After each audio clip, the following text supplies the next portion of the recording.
How's it going? Welcome back to another part of Tomb Raider 2 on the Mac. And yeah, in this part we're doing the deck, or as some call it, the deck.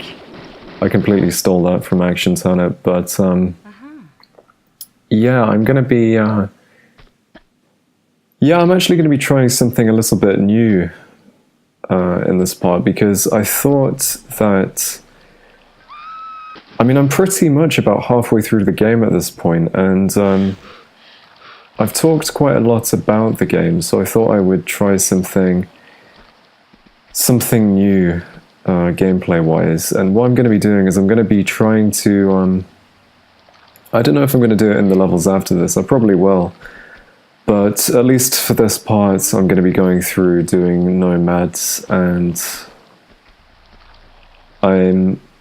I'm not going to use the pistols either, because, and it's even more difficult if you choose not to load or save as well, but I might just use, well actually this is a post-commentary, so you will see what happens. There is a bit of a twist at the end. But yeah, I'm going to be, I guess I'll talk a little bit more about the, I might as well treat it a bit more like a walkthrough, I guess, but yeah, so mainly through this part I used a lot of the automatic pistols and the Uzis, because they tend to just be the most reliable weapons, I guess, and as I said, this level can be called the Dick, because there are so many flamethrower, well yeah, I guess dicks, and there's quite a good, there's some good chances to use the M16 as well in this part, because there is quite a few opportunities for long-range gunplay, if you like, because I guess one thing that's kind of cool about this level, which is definitely new, because in terms of the wreck levels, you know, it does feel quite open, and I know in the Wreck of the Mirador you do get like the grand halls and everything like that, but there's something about this level which feels like you're outdoors when you're actually, technically speaking, indoors, especially from a design standpoint, because we are actually caved in, and there is actually physically a roof above us, so I think actually it's one of the coolest design choices I've seen in, any game to date. I keep thinking, especially when I was playing through these wreck levels, I kind of kept thinking how cool it would be to just have a kind of, maybe in the next Tomb Raider game, which will be out, I don't keep up to date with news or anything like that, but from a marketing, if I use my intuition and try to see how the next game might be marketed, it'll probably come out next year with the film, the new film that's coming out, which, yeah, I definitely will have to go and see that film, because, and to review it, I guess, but yeah, that was a good example of a good time to use the M16, because and that guy drops some ammunition as well, but there is this really sneaky guy that really can mess up a run of this level if you're doing no loads, no mads, no pistols and all that, because he really does mess up your flow, and he's kind of like, it is kind of like hard to know where he's going to be, because in a lot of the Tomb Raider, in basically every Tomb Raider game and every every level in this game especially, like I said, I talked about it really badly, I think in part 5 or something, about how the enemies are triggered depending on where you stand. Like if you stand on a certain space, an enemy will get triggered to come out and attack Lara. But the interesting thing is, in this level there's at least one very famous encounter we get where it's just like, he can really fuck you over without like any warning, and especially if you're doing like I said, a special kind of run. But I also had a kind of I also had some good luck in this part, as you'll see. Must be the look of the Irish, but overall I think this level is actually quite... it's kind of difficult for me to kind of gauge how difficult this game is, because certainly the final few levels are fucking difficult, but the thing is, I've spent a lot of time kind of being an O-lifer playing this game, and there are lots of games out there I'm not very good at, but I'm pretty good at Tomb Raider. I'm certainly not Action Turnip good, but yeah, check out his channel. He's really good at this. Like, he is good at this game without a doubt. But yeah, I guess this is pretty difficult. But this is where I just kind of was in disbelief when I was recording this, because I should have died here. You see, I wasn't supposed to fall back in, and what's so important in this level in particular is just there is basically no space to actually take any damage, basically, and I'm just astounded I didn't take any damage there. Like, that is just unreal. That should not have happened, but like, I'm still in awe. But there's a part in the moment which has extreme forced damage when you fall into the dinghy. So doing a no meds run of this is like, it surpasses all the other levels in terms of difficulty, but kind of in a, like a, I guess you could say an artificial way. So you basically have to be really careful. But that was another little trick I picked up from Badass Games, who I've been watching. It's a really good trick, because if you kind of, once again, trigger the enemy to come towards you, and then ambush the guy from behind the rock, it's a lot more tactical than just shooting the guy. But I guess it's kind of a strange decision from a design standpoint to have that much force damage on Lara. It's pretty weird, to be honest, because I can't think of many games nowadays where that is really a thing. But yeah, you've also got to be pretty careful with these sharks here as well, because there are about 2 or 3 that spawn. But one way I've kind of made my video different and my series different is I'm certainly not going for all kills, because I don't know, it's kind of like, I see it as pointless, because I mean, I guess it's kind of challenging in a way to do that, but it is also kind of challenging, if you think about it, to swim away from great whites. So yeah, it's kind of it's a perspective thing. But yeah, once again, this room here is just another example of how kind of airy and open this level gets, because contrary to what I've been saying, like I've been saying so much that the wreck levels are so claustrophobic and they make you feel psychologically trapped, and there's a lot of blues and that kind of thing, and deep colors, and a lot of grays, which obviously is a very heavy color. Whereas in this level, it's just such a great transition, because you're just kind of slapped in the face with this huge environment, which feels a lot more like, it's kind of interesting, because it's kind of like half natural environment, like what you can see here, and half wreck, and the deck itself is just this, you know, it's an amazing piece of design, because it really feels like you're so high up and everything, and it is very cool, I have to admit. But this is that dude that sneaks up on you, and I was really lucky here, because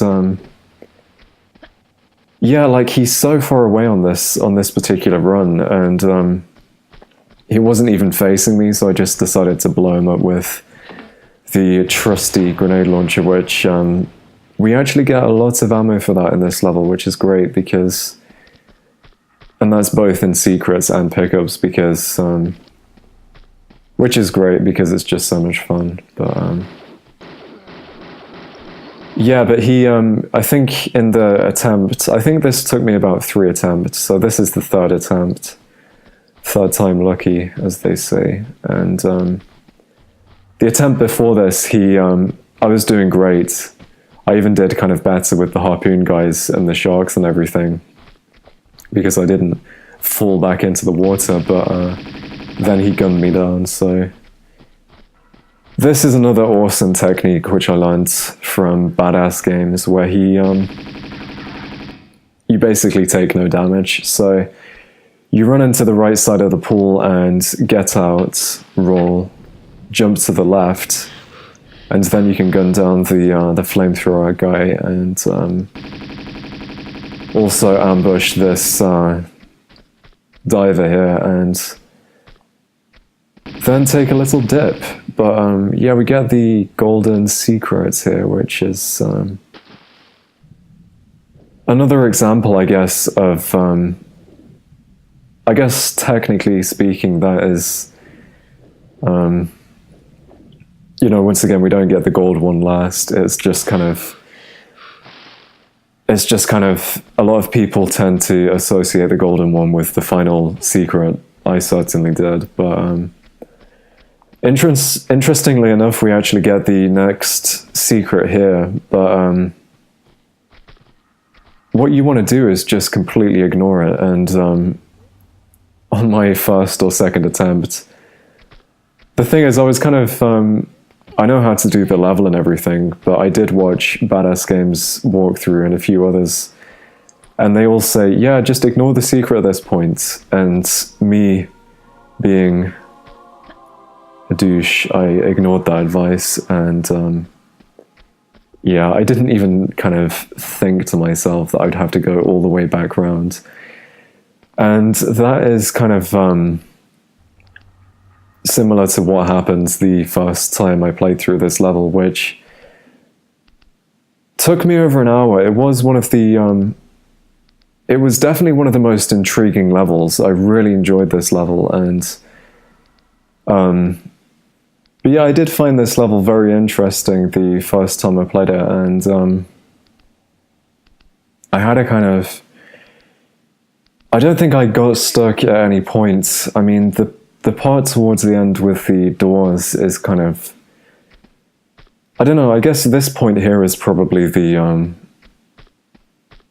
I guess the quote-unquote trickiest part to work out, I guess, because you kind of have to explore, and it is done in a really interesting way. I find that you actually have to really look around, and this is actually a great example of how Tomb Raider 2 can take a very non-linear approach. And because, like I was saying in the in Wreck of the Maria Dora, in that part, I was very much talking about how Tomb Raider 2 is very linear, and certainly in comparison to Tomb Raider 3, and but yeah, this level definitely contradicts what I was saying in that part, because it gives you a kind of more of a...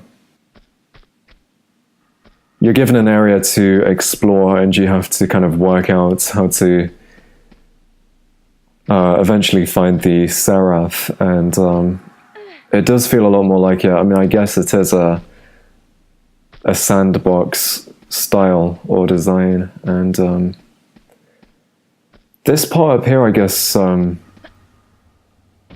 it's a little bit more kind of tricky, the point between all the doors. But yeah, I was trying to, obviously, I mean, I was trying to do that in pretty much every part, to kind of speed run the levels in my own way, I guess, whilst at the same time kind of having a look around the levels and exploring them, like not rushing through, but kind of trying to do it as quickly as possible. So I was quite, yeah, I was pretty pleased with the time I got, but Yeah, I certainly wouldn't rule out in the future doing like speedruns of this game on the channel, and yeah, the sky's the limit with a gaming channel, I guess, because this is more of that that typical Resident Evil look that I was talking about in the last part. But yeah, another thing that I wanted to talk about, I mean, design-wise, is the fact that this I kind of talked a little bit about the I kind of talked a little bit about the Titanic element, and somebody said the Titanic came out in 98, but I was so sure the Titanic came out in 97. I was so sure, but or the what is it, the Olympic, if you believe that conspiracy. But yeah, there was quite a craze almost with kind of death ships and ghost ships around a kind of 5-year period around this era, because there was that film Ghost Ship, which I've never actually seen, but I've heard friends talk about that. And then of course there was that level in Medieval which came out in 98. I think it's just called The Flying Ship or something like that. But Medieval is a game which I haven't played for a few years, but I mean, I think that would make an awesome Let's Play. I mean, yeah, we'll see what happens, I guess. But yeah, we get some more M16 ammo. And then we use the cabin key, which, yeah, like I said before, it's kind of interesting how the deck of the ship is actually the right way up. It's really,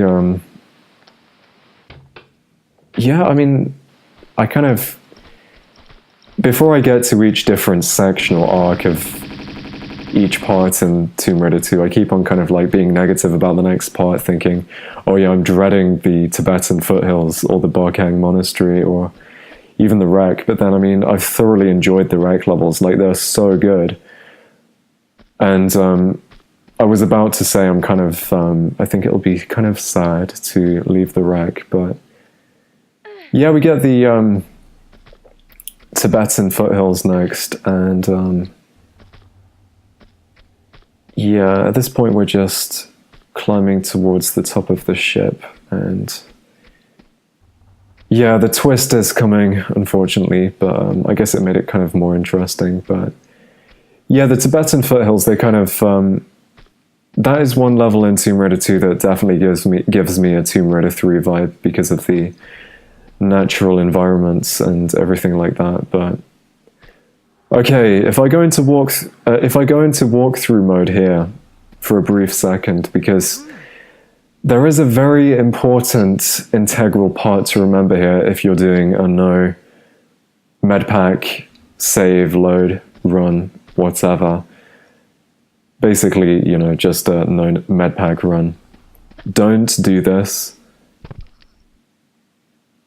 It is very integral that you don't break your neck if you're wanting to complete this level, but instead, what you need to do is, with a lot of finesse, you have to stand at the edge and just jump off, and you don't take any damage, I don't think, but yeah, just be, this is the point where you just want to kind of be careful, because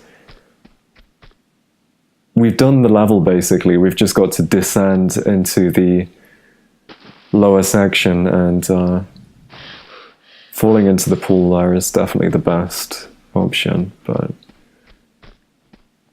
and before we do that though, we do actually have to go and pick up the final secret, which is definitely worth doing. I was kind of, somebody left a comment, I forget your name, I'm sorry, but about me missing some of the dragons in some of the earlier parts, and yeah, this definitely hasn't been a walkthrough style let's play of this game, and I've definitely kind of, in the beginning I was just casual, I was just thinking that I was going to just talk the game to death and that'll be it, but as I was kind of saying at the start, yeah, I'm really in the mood to try something a bit different towards the final levels, because... Oh yeah, and we get ambushed by loads of flamethrower guys that you might want to definitely take out with the M16 here, because that is the best way. I could say something really inappropriate about the way they sound when they die, but hopefully everyone has dirty enough minds to get what I'm saying. But yeah, what was I saying? Yeah, I just wanted to try something a bit different, and yeah, just give myself a bit of a challenge, because I used to do this kind of thing all the time as a teenager, and but I didn't really do it so much with Tomb Raider. I did it with Resident Evil, and yeah, at some point I definitely will start a Resident Evil game. I'm thinking actually about starting the remake on the GameCube. But yeah, that is pretty much the end of this level. I guess I'll go... I'm talking like I'm playing it now, but yeah, I decided to go down this way just to show off this section, because I actually didn't go down there in this part. So yeah, we just get this little area here to kind of deceive us and show us that there's something else there that we need to get to. But my god, we've actually done the wreck levels. This is a big moment. I have to admit, I feel very good about this. So we'll use the storage key, and this was totally unexpected the first time I played through this game, because I just didn't expect it, I guess. But yeah, I had a look around. This is pretty much like a storage room, and that sprite right there is the seraph, and or as it might be said in Camilla Luddington's voice, the seraph.